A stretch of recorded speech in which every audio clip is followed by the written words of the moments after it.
Good afternoon, everybody. It's Lorraine, Alternative Homesteading, on August 31, 2024. I'm going to continue reading the book, The Hidden Evil, The Financial Elite's Covert War Against the Civilian Population by Mark M. Rich. And I'm going to fast forward to a chapter called Why It Remains on page 181. But before I do, please hit the thumbs up. It helps the channel grow, get the message out there. Targeted individuals are targeted persons, or persons placed on a watch list, a blacklist. It's crimes against humanity by some subhuman psychopaths.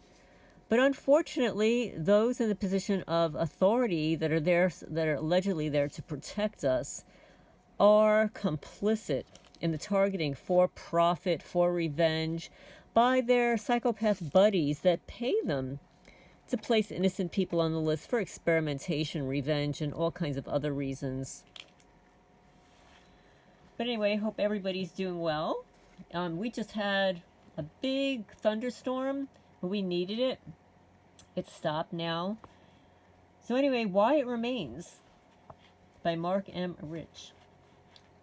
Introduction. The program is thoroughly covered up by institutions which the public relies on to expose injustices. Its designers had enough global influence to block off all standard escape routes. This includes the medical system, the legal system, and worldwide organizations which claim to exist to help victims.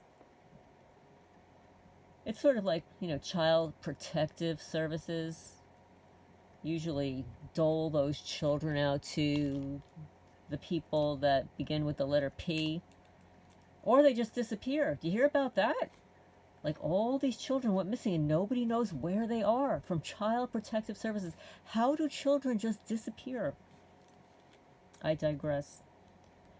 McKinney described a basic failure of such support systems. Those who tried to resolve their issues through existing support mechanisms encountered apathy and indifference.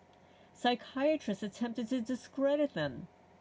There was also a lack of interest and or competency in legal circles, little or no assistance from police, and a refusal of both the American Civil Liberties Union, the ACLU, and Amnesty International to intervene. It's a total stand down. Apathy and indifference. Congress and state legislators have been have been contacted by many people. They know this program exists and they're allowing it to continue. They're unwilling or unable to stop it. According to McKinney, over the last 2 decades, the U.S. Congress has probably received thousands of complaints. Also consider that these are only the complaints from those who realize they're under attack. And then there's the discrediting by psychiatrists. This really pisses me off. Some targets that have reported their attacks to psychiatrists have been labeled mentally ill. This tactic was heavily used in Russia, where they would subject people to a mental health system who were critical of the dictatorship. Oh, and they used to do it to girls, young girls back in the day, when they finally revealed to a psychiatrist that it was a family member that was assaulting them. And then, of course, when that family member that's paid by that's shrink, who's paid by the family member, discloses that to the family member, the family says, under the table, hey, could you just lock up my daughter for a while so that, nobody finds out about this? And they said, oh, sure, just pay me a little bit more.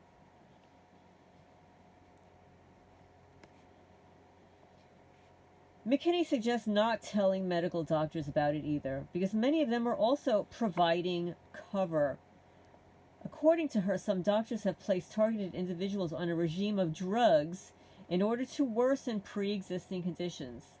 What this amounts to is a chemical attack.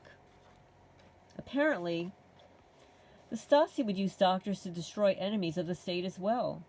According to Fulbrook, doctors under the Stasi's control would create medical conditions while treating those being attacked. Then there's the lack of legal assistance. This cannot be resolved through legal means. Attorneys will not really assist, and some have deliberately sabotaged cases. In East Germany, targets found themselves in a similar situation. Funder stated there was no room for a person to defend themselves against the state because all the defense lawyers and all the judges were part of it. They're all complicit. They're all in on it, but it's a big secret. It's a club that you don't belong to. Police will not assist. Standard practice seems to be dismissing targeted individuals that report this as lunatics. Well, the people that are warring against us are the lunatics, so it's a projection. Some police acknowledge the existence of this program, but won't intervene with what they believe to be operations by U.S. intelligence. Federal law enforcement will not assist either. Apparently, my favorite Bureau of Investigation has been contacted by a great number of people who claim to be on the receiving end of microwave hearing attacks and other non-lethal weapons. I called the FBI several times. I didn't even disclose any of that information. I just reported police and corruption, home break-ins, vandalism, pet torture, and stuff like that. They don't do anything. Oh, but what about the IEDs that are being thrown on my property? Yeah, by the real domestic terrorists. No, nothing happens. So we know who's complicit. We know who's naughty.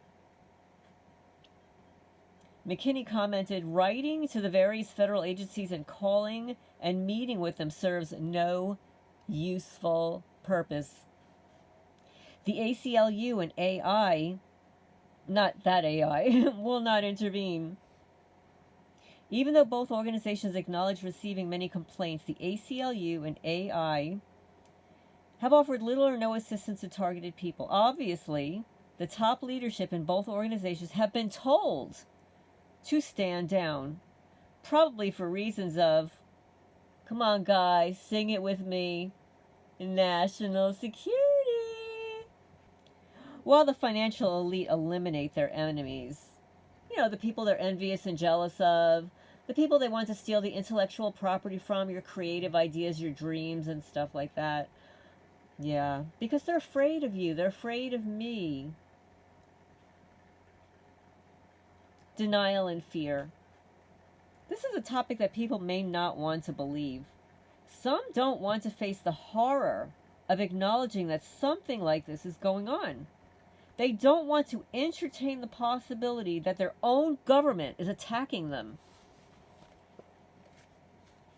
Some people don't have the constitution to acknowledge insanity of this magnitude. This type of denial is probably an unconscious protection mechanism that activates to prevent a nervous breakdown. And yeah, there are a lot of people out there that would not be able to handle this. Especially people that are close to you, that really do care about you. If they really knew what was happening to you and believed you, there would be nothing for them to do. Like, I know my mother felt helpless. She would hire people. She called the FBI. She spoke to the Manalapan Police Department. She hired a private a security firm. She would come down to my house so that I could go out grocery shopping without somebody breaking in. And she witnessed my neighbors gathering as soon as I drove out of the driveway. She noticed it. Apparently, even some TIs are in denial that their own government is attacking them. I'm not in denial. No, there's no denial here, guys. There are probably several reasons for this. First, they may be informants whose purpose is to be misled. They may just not be aware of the scope of it due to the lack of study, or they may not want to admit that it's really that bad. Well, I was like that back in 2017. I'm not like that anymore. I know it's really that bad. Some are fully aware that this exists and how widespread it is. They're afraid that they'll be attacked if they attempt to expose it. Some who have tried to assist those under attack have become targets themselves. The popular and safe response is to pretend that the monster doesn't exist or join it. The bottom line is that this is just too evil for some people to deal with. And that's what they did in Nazi Germany. And all those people got exterminated because nobody wanted to do anything about it. And you think that history won't repeat itself, and it has repeated itself? So what can be done? There are a couple of considerations regarding what can be done about it. There are things that a targeted individual can do to survive, and things that can be done to expose and stop this. And in chapter 1, in this chapter, I will include any suggestion on dealing with attacks. Instead, I'll focus on what I've concluded to be the best course of action to stop it. Educating yourself on the state of affairs would be a good idea. The books that I have mentioned here, as well as the websites and films listed in the sources section, may be a good place to start. Let me see if I can find the sources. Oh my God. The sources section is huge, so I can't even just hold it up to the camera because there are pages and pages that he's got here, which is really nice. Fixing this problem will require a carefully planned strategy, which this chapter doesn't provide. So these are just some basic suggestions. There's no quick way to stop this. It's a symptom of a greater problem. The foundation for this dictatorship has been arranged. In order to completely stop it, the movement toward a global government must be stopped. And the stronghold and the financial elite have on America must be removed. There was a video that I watched a few days ago, David Icke speaking with a Navy whistleblower who says that literally there are a group of people that are involved in this, just a group, and that everybody kowtows to them. And either two or three of those people are the highest levels of my favorite Bureau of Investigation. Yeah, how about that? Talk about job security.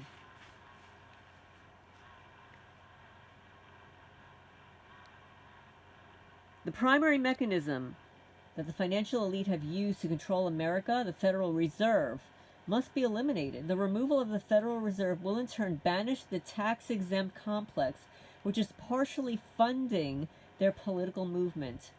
Smoot echoed this suggestion, writing, "One short and final way to stop this great and growing evil is to eliminate the income tax system which spawned it.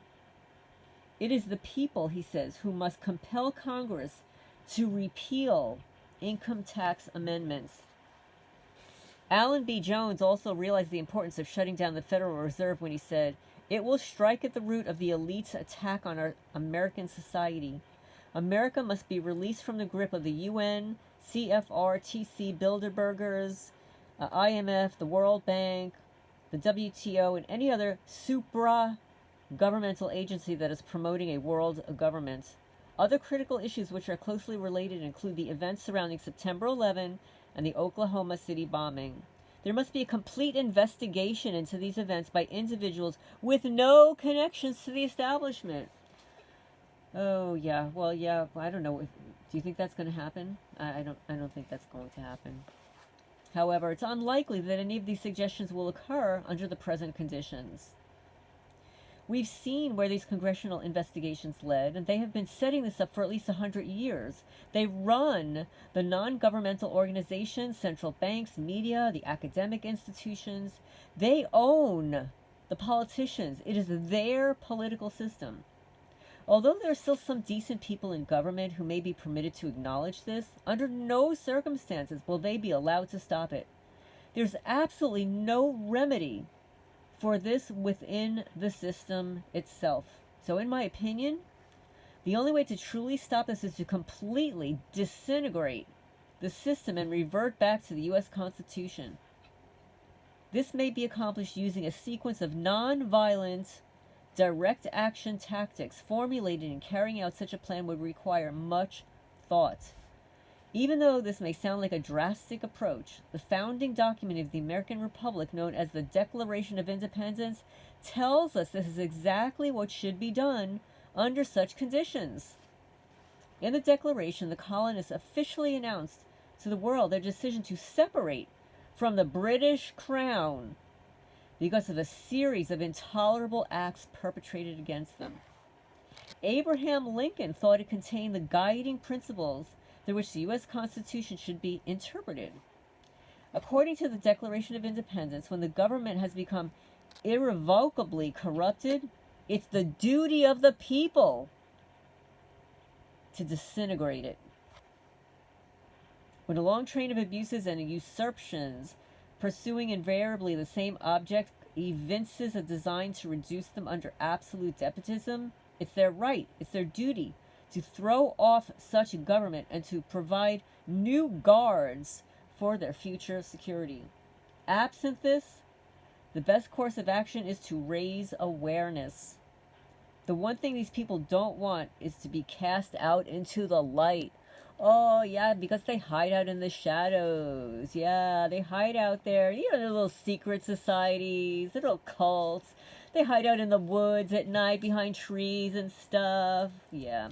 So he's got a commentary, Volume 2 commentary, that people exist who are vastly different on a basic level than most others. And the difference includes an emotional deficiency accompanied by a lack of remorse, which allows them to operate outside of standard moral boundaries. They span all levels of society. Some consider them to be a different subspecies of humans. They are completely aware of their difference and realize most others are not. It's often simple for them to conceal themselves by appearing generous or friendly. To bolster their inflated egos, they must consistently attack others, during which time they frequently mock their targets. They will inflict pain upon others for no reason other than the enjoyment of doing so. Psychopaths naturally gravitate toward positions of power. Some have determined that many historical atrocities were caused by them. An organization or nation under psychopathic rule will become sick. The pathological traits which start at the top gradually extend down to the smallest village. The evidence presented suggests that the invisible government, consisting of an interlock of think tanks, foundations, Wall Street, the Federal Reserve, have taken over the true government that we learned about in our history books. There's a heavy cross membership between the elite think tanks and groups that engage in occult rituals. Do you hear that? Occult rituals, which multiple reliable sources conclude to be satanic in nature. So there's a cross membership between the elite think tanks and occult and satanic rituals. These rituals include the sacrifice of compassion and oaths to carry out a political agenda known as the New World Order. Those who expose the financial elite typically receive character assassination from radio, TV, print media, official experts, and anti-hate organizations. A combination of framings, unalivings, accidents, quote-unquote, and lawsuits may occur. Educational, quote-unquote, material is distributed to law enforcement to help them understand the paranoid extremists who believe that multinational corporations are installing a global dictatorship. Elite satanic cults, the drug trafficking trade, and the international child kiddo kidnapping and those pedo rings are all interconnected according to these researches. The fragments of reports that occasionally appear in the media are merely a tiny fraction of an undercurrent of activities which are part of Satanism. These activities are diffused by federal law enforcement, which botch investigations, and by official experts, quote-unquote, who assist with the cover-ups by discrediting witnesses. The hidden evil exists as an offshoot alongside other activities emanating from Satanism at the highest levels. A satanic influence originates from high-level satanic cults such as the Order of the Skull and Bones. You know, those Freemasons, the skull and bone masons. Do you know what a skull and bones, you know that symbol? Isn't it usually posted on the side of bottles containing poison? And the Bohemian Grove, which are fused like fusion centers. They're fused with think tanks. These satanic psychopathic organizations work together to control nations and bring about a worldwide dictatorship. Installing and maintaining a dictatorship requires the creation of citizen informant networks. Public participation is made possible by the use of a protocol that dictators have used as a pretext for mass persecution, labeling people as threats to, come on, let's sing it, guys, national security, threats to national security, and associating them with undesirable groups have been standard procedures to destroy political enemies in the past. Psychologically fragile people feel secure in groups. They relinquish their minds in exchange for protection and provisional empowerment. The entire group functions as a single organism with a stunted mental capacity. The majority of ordinary people regularly participate in an atrocity under the right conditions. Most individual human beings do not have the ability to oppose a malicious authority. Although they are able to perceive the abomination, they are unable to resist. Interesting, huh? When such powerless human beings are merged into a group, they become a single organism. You know, like a parasite. The product is the mind of an obedient, crippled slave that can be made to do almost anything. They're a puppet. Currently, a gigantic worldwide network of citizens stalk and harass targeted people in public.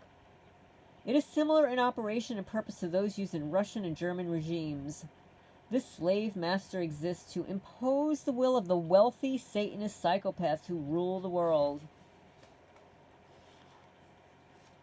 The hidden evil is used to destroy people psychologically, cause them to suffer a nervous breakdown, expedite their hospitalization or imprisonment, and force them to commit unaliving or suicide. Official sources have announced that the NLW will be used on citizens. That's non-lethal weapons, by the way. Experts in neurolinguistic programming and non-lethal weapons have worked with the elite think tanks, some of which are advocating for a world government. The non-lethals, which is an oxymoron, and NLP, which they have studied and promoted, are reportedly used on citizens to facilitate the New World Order.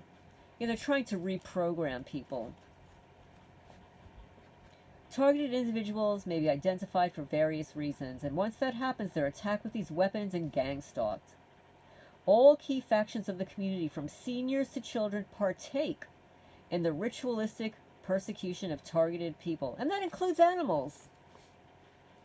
TIs are battered from state to state and brought to financial ruin. Those who speak out may end up in mental institutions and forced to take poisonous psychiatric medication. Some are framed for crimes. Their homes are vandalized. Their pets are tormented and killed. Check mark. The mental, emotional, and physical attacks that these people experience will usually not stop until death. When used in combination on a recurrent basis, these weapons and tactics are a silent form of torture. Electronic attacks may additionally cause a variety of problems, up to and including heart attack, stroke, cancer, aneurysm. They also heat your body, cause your hair to fall out, cause your teeth to discolor, cause your nails to become brittle. All because they are draining the fluids from your body. They're heating your body, overheating your body, causing it to age prematurely and burn off any fluids that are in your body. That includes your collagen and all the vitamins and minerals. The creators of this system have established a virtually traceless procedure for murder. I'm going to end here. Oh, wait. You know what? There's just like another page and a half yet here for his conclusion. Plainclothes citizens are now following and harassing people worldwide. The nature of the gang stalking and electronic attacks are consistent globally. These groups have the complete support of local, state, and federal governments. Similar networks have existed in German and Russian dictatorships, and after a person has been singled out, these citizens are released on them like a pack of wild dogs. They're the pawns of the ones who are enslaving them. The citizens are supported by an intelligence division, which provides ammunition for public harassment by way of surveillance. Targeted people are attacked with silent through-the-wall directed energy weapons and other types of advanced technology. Establishment-controlled organizations provide cover for this hidden evil. This program of persecution is not carried out by the government you learned about in your history books. Currently, governmental think tanks, which are interlocked with Wall Street and tax-exempt organizations, control America and other NATO nations. These groups are composed of multinational corporations, royalty, international banks, and people of tremendous wealth. This interlock has been called the invisible government. It is a satanic, psychopathic organization. They control the mass media, which is their primary distribution center for lies and propaganda. Politics, industry, academia, and finance are also under their control. The president is their puppet. They create policy by circumventing Congress and the voting public, which is filtered down to federal, state, and local governments. It is enacted without public knowledge or approval. It's influenced by convincing propaganda, and that there are people who carry out their policy with the best of intentions. And in all likelihood, the hidden evil is their creation. So I just read from The Hidden Evil, The Financial Elite's Covert War Against the Civilian Population. Here's the book.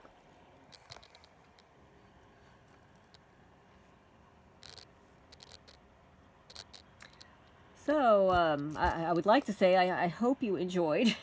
I hope you learned something. I hope you were educated in how this evil operates through these chapters that I've read to you. And, feel free to share the video and, educate your friends and family by providing them these tools to listen to, because this may be happening to them too. They're just not aware of it. It's very important. So please remember to hit the thumbs up. It helps the channel grow, get the message out there. This is Lorraine signing off for now.